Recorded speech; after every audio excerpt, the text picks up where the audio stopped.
It's President Trump on tape and on the record. In his new book, Rage, veteran journalist Bob Woodward writes that on January 28th, National Security Advisor Robert O'Brien warned the president about the virus outbreak in China, saying it will be the biggest national security threat you face in your presidency.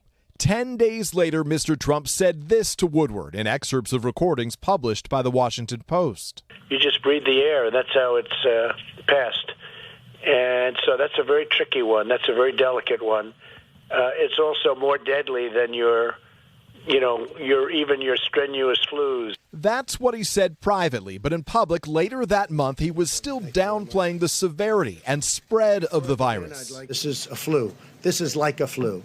Throughout that period of time into early March, the president kept holding packed campaign rallies. On March 19th, President Trump, again talking to Woodward, delivered this candid assessment.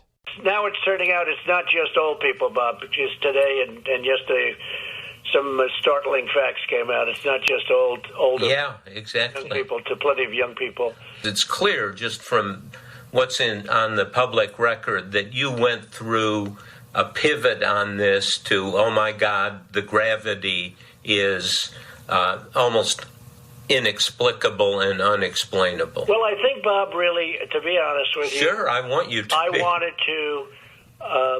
wanted to always play it down. I still like playing it down. Yes, because I don't want to create a panic.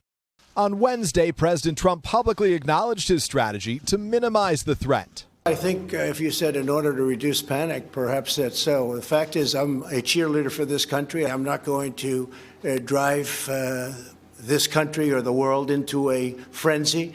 We want to show confidence. We want to show strength. We want to show strength as a nation. And that's what I've done. Dr. Anthony Fauci stressing Wednesday that the president was not misleading the public. When we would get up in front of the press conferences, which were very, very common after our discussions with the president, he really didn't say anything different than we discussed when we were with him. While the author addressed the president's early awareness of just how deadly the virus was. This is the tragedy. A president of the United States has a duty to warn. The public will understand that, but if they get the feeling that they're not getting the truth, then you're going down the path of deceit and cover-up.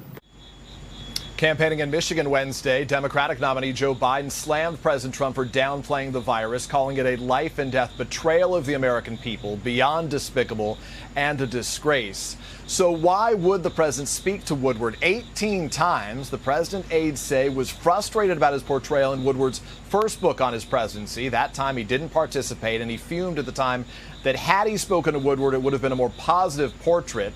So this time he did, over the objections of some of his senior staff, the hope being he could shape the narrative in his favor.